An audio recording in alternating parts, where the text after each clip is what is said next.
When you raise your voice at your child, you might think you're teaching discipline, but what you're really teaching is fear. Welcome to the Phoenix Loop. Today, we're going to explore a powerful truth. Yelling doesn't teach discipline, it teaches fear. And I'll share what you can do instead, starting right now. Let's be clear, discipline and punishment are not the same thing. True discipline is about teaching. It guides your child to understand why certain behaviors are important, not just to obey out of fear. Research from institutions like the University of Cambridge shows that harsh discipline, like shouting or making threats, often backfires. When the main emotion you create is fear, you get compliance, not genuine respect or growth. It's a short-term fix that doesn't build long-term understanding. In fact, the American Academy of Child and Adolescent Psychiatry points out that children who frequently experience hostile reactions from their parents are at a much greater risk of developing emotional and mental health challenges later in life. So, when we yell, we might think we're correcting a behavior, but we could be creating deeper problems down the road. The goal should always be to teach, not just to punish.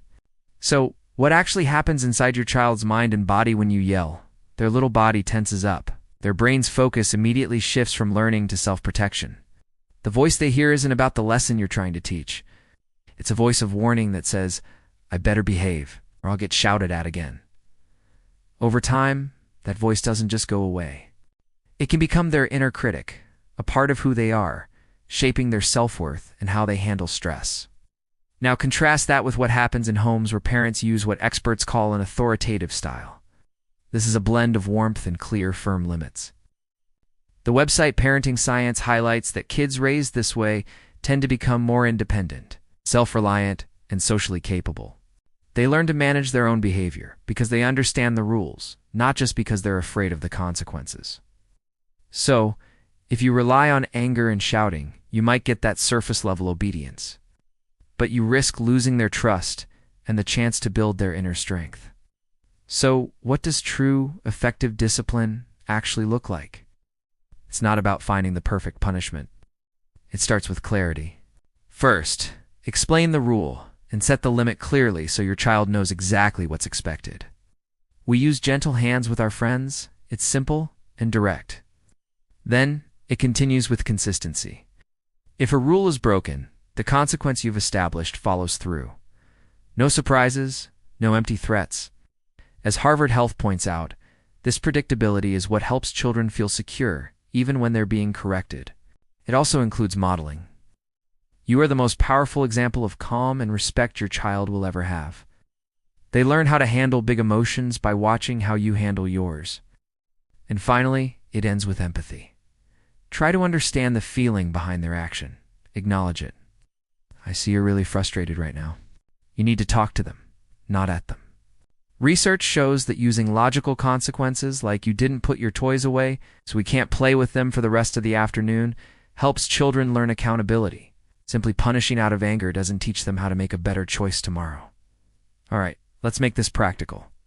Here are actionable steps you can start using today. First, and this is the most important one, pause before you react. When you feel that anger rising, just stop. Take 3 deep breaths. Calm your own nervous system before you try to address the situation. Second, get down to your child's level. Make eye contact. Speak softly but firmly. This connection changes the entire dynamic from a power struggle to a teaching moment. Third, change your language. Instead of accusing "you always do like this," try "I feel it's not right." For example, "I feel worried when you run near the street because I want you to be safe." This teaches them how their actions affect others without shaming them. Always follow through consistently. If the consequence for hitting was leaving the playground, then you leave the playground.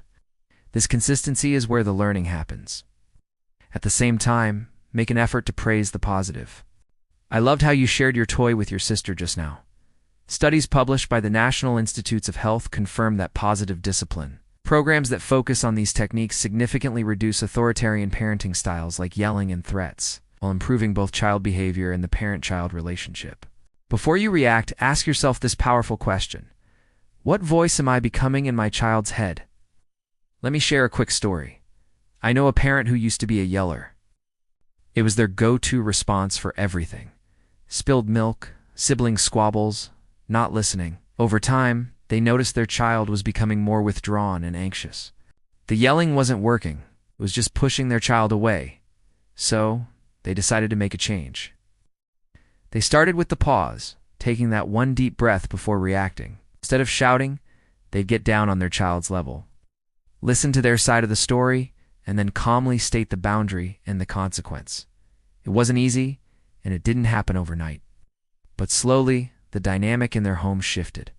The child started talking more, sharing their feelings, and the connection between them grew stronger than ever. This isn't about being a perfect parent. Nobody is. It's about being a present parent. Your calm in the middle of their chaos becomes the calm they will carry with them into their teenage years, into adulthood, and into their own future relationships. So, let's bring it all together. Yelling doesn't teach discipline, it teaches fear and anxiety. It might get you obedience in the moment, but it chips away at trust and self-esteem. But consistent, calm guidance, built on a foundation of empathy and clear boundaries, is what builds true understanding, trust, and a child's inner strength. It's the difference between raising a child who behaves and raising a child who has character. If this video helped, please like and subscribe to my channel. I'd love to hear from you in the comments. Which one of these steps will you try to practice this week? Remember, you're not just managing behavior, you're shaping a human being. Stay transformed.